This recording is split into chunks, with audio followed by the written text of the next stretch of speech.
Assalamualaikum warahmatullahi wabarakatuh. Saya Wawan. Waalaikumsalam. Hari ini saya akan membawakan tentang pediatrik genitourinary trauma. Untuk yang pertama, kita bahas tentang trauma ginjal pada pediatri. Di sini pendahuluan dari klasifikasi bisa dilihat ada upper tract, di mana kita bahas tentang renal dan ureteral trauma. Terus kemudian lower urinary tract, bladder dan uretra. Kemudian genitouskrotal, penile skrotal, testis, dan vaginal vulval. Untuk renal injury ini dia merupakan kasus injury yang paling sering pada organ urologi pada pediatri. Kemudian di sini nefrektomi pada pediatri sangat jarang dilakukan pada kasus trauma. Hanya terjadi 5% dari keseluruhan kasus. Kemudian biasanya kelainan kongenital yang memberikan yang paling sering dilakukannya suatu nefrektomi pada pasien seperti adanya retropelvic junction yang menyebabkan hidronephrosis.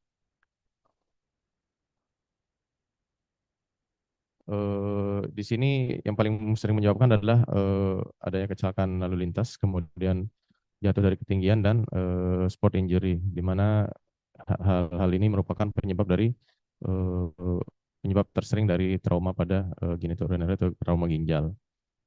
Selain itu juga adanya injury atau trauma pada organ lain biasanya terjadi pada 50% kasus pediatri yang mengalami blunt trauma, termasuk pada trauma pada liver, spleen, kepala ataupun cedera ortopedik. Selain itu juga di sini biasanya eh, yang kita bisa lihat di sini adanya gross hematuri ataupun baik hematuri atau baik gross ataupun mikroskopik pada renal trauma, tapi tidak adanya produksi urin. Tapi hal ini juga tidak dapat merule out dari adanya renal trauma pada anak-anak.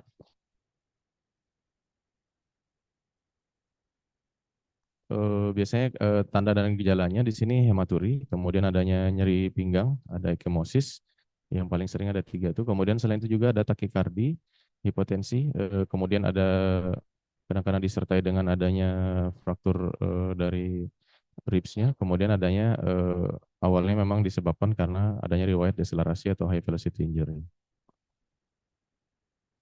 Hematuri itu sendiri di sini indikatornya apabila dia lebih dari 5 RBC pada high pada atau pada pemeriksaan diplik dia akan positif.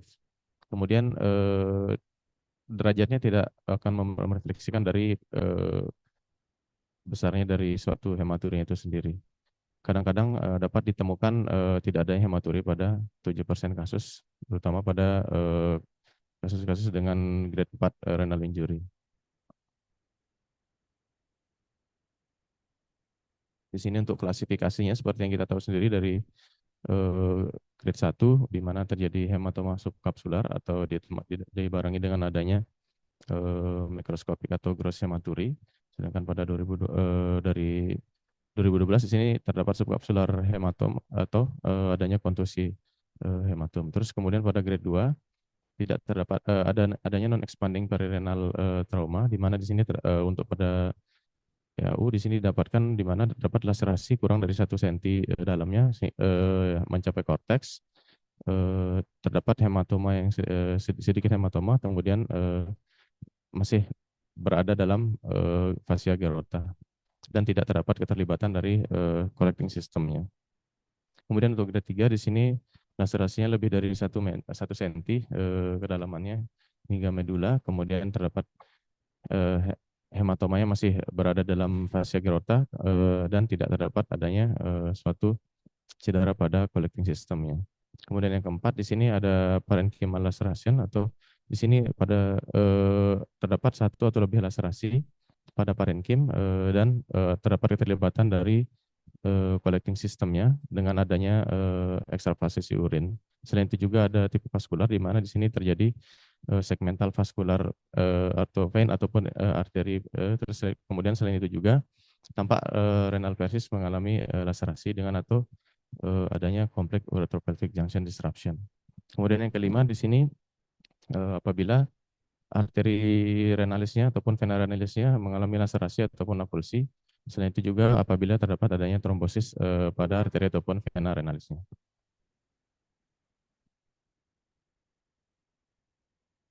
Di sini terdapat beberapa kapan kita harus melakukan indikasi untuk dilakukan imaging test atau abdominal CT.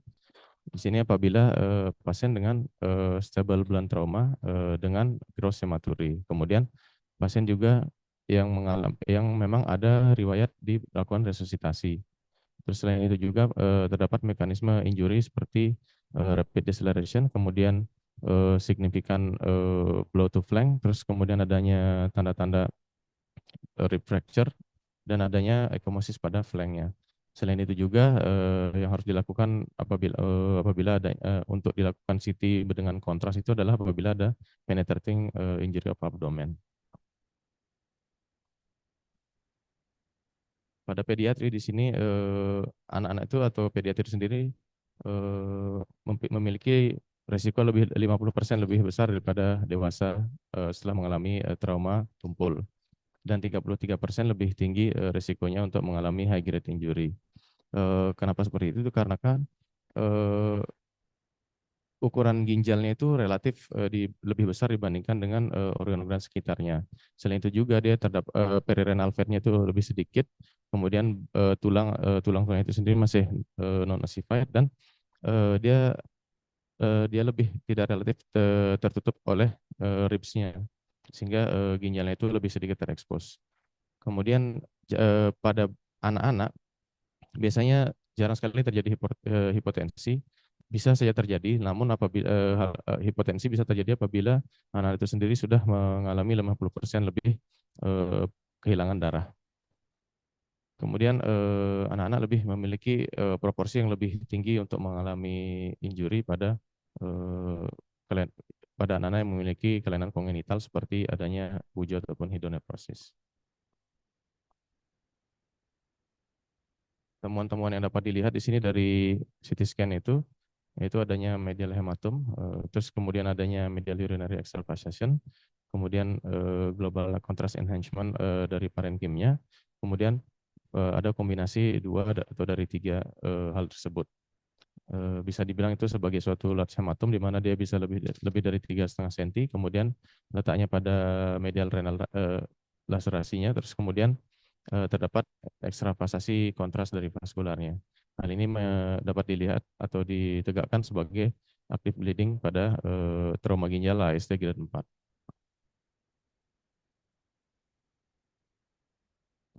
Di sini dapat untuk pemeriksaan apabila misalkan pasiennya sudah masuk ke ruang operasi, kemudian dia harus dilakukan pembedahan oleh TS lain, maka dapat dilakukan pemeriksaan one shot IVP, di mana di sini sebagai pengganti CT scan ataupun apabila misalkan pasiennya tidak stabil untuk dilakukan CT scan atau ditransport, ya. Maka dilakukan one shot ini di mana di sini dilakukan single film diambil setelah 10 menit setelah diberikan injeksi kontras 2 ml per kilogram berat badan, baru kemudian dilakukan one shot IVP. Setelah itu nanti kita bisa lihat dari saluran genital urinaria itu sendiri.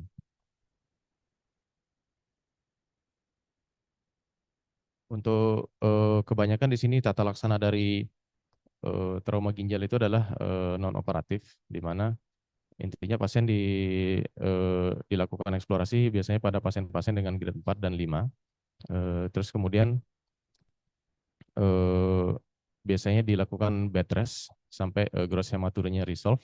Selain itu juga dapat dilakukan follow up CT imaging pada pasien-pasien dengan grade 4 sampai 5, biasanya pada 48 sampai 72 jam post injury. Apabila memang kan ada gejala-gejala seperti gejala urinoma seperti demam, kemudian flank pain, penurunan dari hematokrit dan peningkatan dari hematurinya itu sendiri. Kemudian selain itu juga rutin follow up untuk CT imaging itu tidak direkomendasikan pada uncomplicated grade 1 sampai 3 dari renal kidney injury. Sini untuk operatif manajemennya sebenarnya ada absolute indikasinya, saya ambil dari Campbell, di mana apabila ada instability hemodinamik dengan atau adanya transient respon terhadap resusitasi. kemudian adanya kecurigaan renal vascular pedicle occlusion. Selain itu juga adanya hematom yang meluas pada retroperitoneal, kemudian adanya uretropelvic junction occlusion. Untuk indikasi relatifnya di sini ada ekstravasasi urin dengan devaskularisasi dari renal parenkim. Selain itu juga adanya injury pada renal diikuti dengan adanya trauma pada kolon ataupun pankreas. Kemudian adanya trombosis arteri dan adanya ekstravasasi dari parenchymal injury dari renal itu sendiri. Untuk teknik-tekniknya di sini bisa dilakukan dengan midline laparotomy, mekanik prosedur, kemudian selain itu juga dapat dilakukan inspeksi dari pada saat operasi itu dilakukan pada sistem-sistem organ. Tujuannya adalah untuk damage control, kemudian menghentikan perdarahan sama mengontrol ekstravasasi dari urin.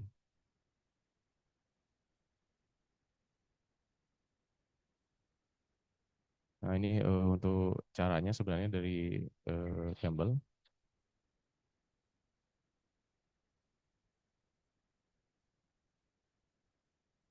Kemudian di sini untuk rekonstruksi renal apabila misalkan terjadi trauma pada trauma eh, penetrating.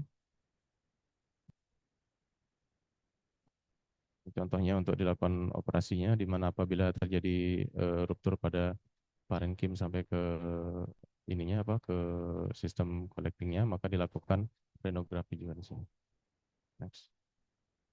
Untuk komplikasinya itu sendiri terdapat ada early ataupun late complication, di mana untuk early complication itu adalah terjadi delayed bleeding, terus kemudian adanya urinoma dan kemudian adanya abses di flank ataupun di perirenalnya. Kemudian untuk late complication dapat terjadi hipertensi, kemudian arteriovenous fistule, dan bisa juga terjadi kegagalan dari renalnya itu sendiri.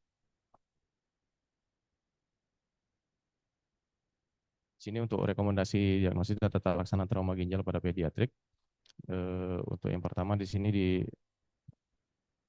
harus dilakukan imaging pada pasien-pasien anak yang mengalami blunt ataupun penetrating trauma dengan hematuri. Terus kemudian dilihat juga historinya apakah memang ini merupakan trauma deselerasi. Kemudian bisa juga dilakukan apabila pada pasien-pasien dengan direct flank trauma ataupun pada pasien-pasien anak yang mengalami jatuh dari ketinggian. Kemudian kita lanjut ke ureteral trauma. Untuk etiologinya sendiri, di sini ureteral trauma itu paling sering disebabkan oleh iatrogenik. Biasanya pada operasi-operasi darah abdomen, kemudian juga pada operasi-operasi pada vaskular, kemudian juga akibat dari robotik dan laparoskopik surgery. Untuk yang eksternal trauma itu sendiri hanya sedikit, di mana di sini terjadi 4% dari seluruh penetrating trauma dan hanya 1% pada blunt trauma.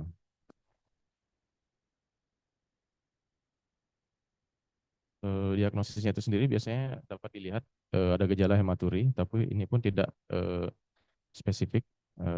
Bisa terjadi 25-45% negatif untuk ditemukannya microscopic hematuri.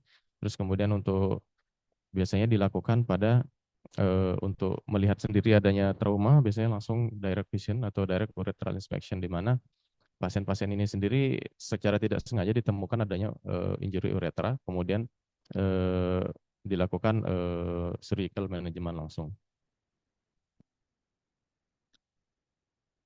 Ini contoh imaging study-nya, di mana dapat kita lihat adanya ekstravasasi kontras, di mana juga selain itu juga ada dilihat dari ipsilateral nefrogramnya, kemudian ada tanda-tanda hidronefrosis, selain itu juga adanya urinoma periuretral. Pada imaging yang lain di sini untuk IVP, di sini dapat kita temukan juga, di mana pertemuannya di sini incomplete visualization pada entire ureternya, kemudian dapat terdapat deviasi ataupun dilatasi dari ureter, kemudian adanya tanda-tanda ekstravasasi urin dan tampakkan adanya hidronefrosis. Untuk trauma ureter di sini ada yang dibagi menjadi 5. Yang pertama ada hematom, terus kemudian yang kedua tipe laserasi di mana di sini kurang dari 50% mengalami transeksi. Kemudian yang tipe 3 di sini lebih dari 50% mengalami transeksi ureter. Kemudian yang keempat ada tipe laserasi di mana di sini terjadi complete transection dengan adanya kurang dari 2 cm devaskularisasi. Kemudian yang kelima adanya avulsi dengan lebih dari 2 cm devaskularisasi dari ureternya. Untuk manajemennya di sini dapat dibagi 3 tergantung dari posisinya. Untuk yang upper dapat dilakukan direct ureterostomy. Kemudian pilihan yang lain dapat dilakukan transureterostomy. Kemudian pada middle uretra di sini dapat dilakukan direct ureterostomy ataupun transureterostomy. Kemudian pada ureter distal dapat dilakukan reimplantasi ataupun dapat dilakukan di sini swasage. Di sini salah satu cara untuk repair ureter, di mana di sini harus dilakukan pembebasan dulu, kemudian terhadap ureternya pada jaringan sekitarnya, kemudian dilakukan debridement dan nekrotik, dipotong juga nekrotik tisunya, kemudian dilakukan repair dengan spatulasi, kemudian diusahakan untuk tension free, kemudian setelah itu dilakukan anastomosis dengan benang limonol yang absorbable monofilament, kemudian setelah itu diletakkan di retroperitoneal, kemudian dipasang suatu drain. Untuk rekomendasi untuk pada anak-anak di sini biasanya untuk mendiagnosanya itu sendiri dapat dilakukan retrograde pielogram untuk bisa menegakkan diagnosis dari adanya injury pada uretra atau trauma ureter. Untuk bladder injury,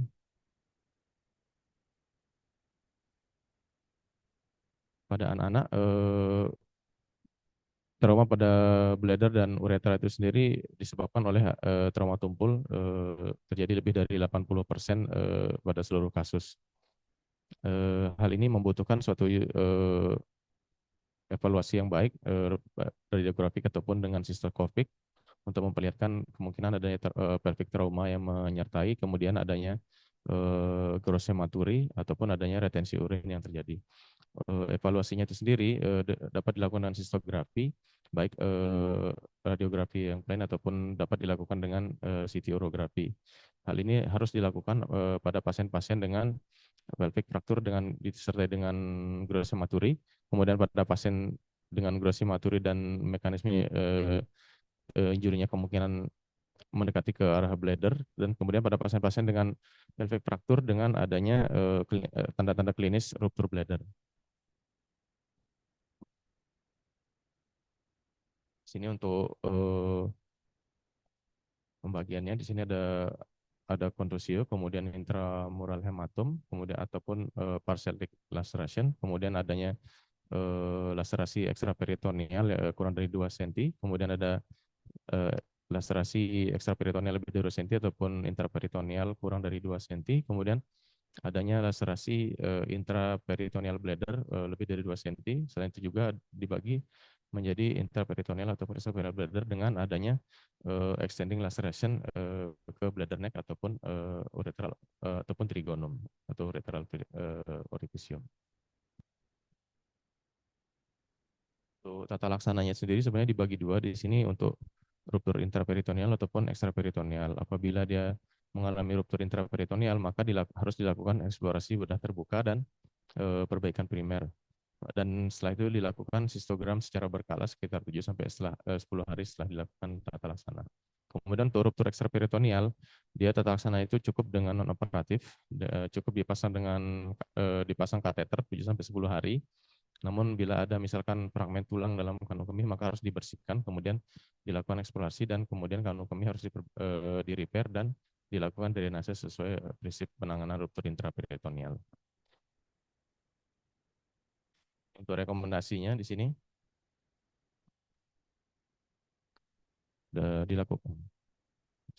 dilakukan sistografi retrograde untuk mendiagnosa pasien-pasien dengan kecurigaan bladder trauma. Kemudian kita harus memastikan bladdernya itu sendiri terisi dengan urin dengan kapasitas yang penuh, dan kemudian satu film juga diambil apabila telah dilakukan drainase pada urin atau post voiding. Terus kemudian harus tata laksana ekstraperitoneal itu harus dilakukan secara konservatif dengan memasang kateter uretra dan dibiarkan selama 7 sampai 10 hari. Untuk intraperitoneal bladder ruptures maka harus dilakukan suatu operasi segera. Rekomendasinya strong.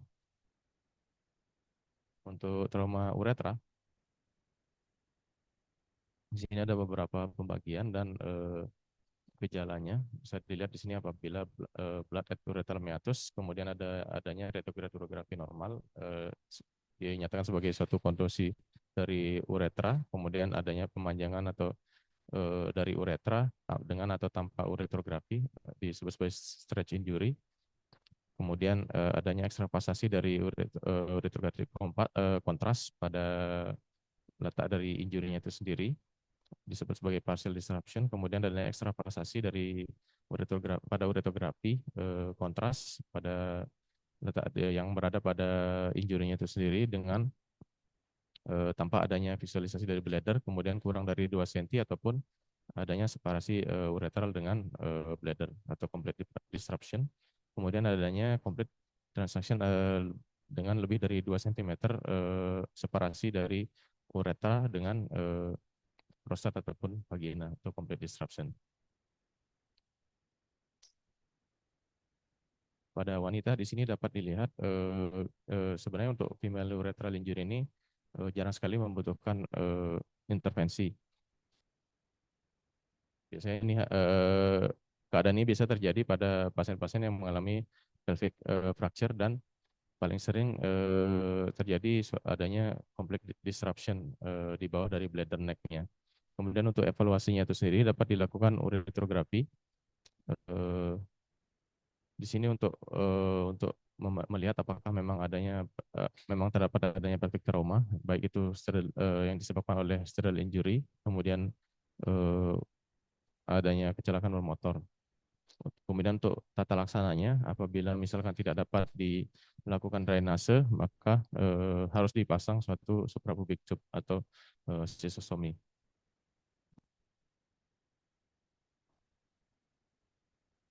Contoh untuk yang genital injury pada anak-anak, semisal adanya misal terjadi suatu ruptur pada testisnya, maka harus apabila itu ruptur terbuka, maka harus segera dilakukan suatu tata laksana terbuka.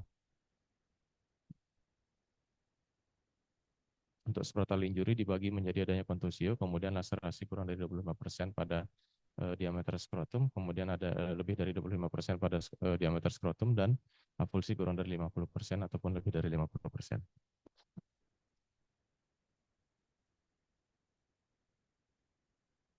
Untuk yang testicle injury-nya itu sendiri sebenarnya ada membagi, ada yang kontusi ataupun hematum, kemudian adanya subklinikal laserasi dari tunica albuginea, kemudian tampak laserasi pada tunica albuginea kurang dari 50% dengan adanya parenchymal loss, kemudian adanya major laserasi dari tunica albuginea dengan lebih dari 50% parenchymal loss, dan adanya total testicular destruction ataupun adanya avulsi dari testis. Untuk rekomendasinya di sini harus diakses uretra itu sendiri harus diakses dengan bantuan uretrogram retrograde pada pasien-pasien yang dicurigai dengan trauma uretra. Harus dilakukan suatu rectal examination untuk menentukan posisi dari prostat pada pasien-pasien pria. Kemudian harus dinilai adanya injury pada uretra pars bulbosa yang dapat nanti dilakukan tata laksana konservatif dengan suatu kateter uretra. Demikian dokter, mohon masukannya.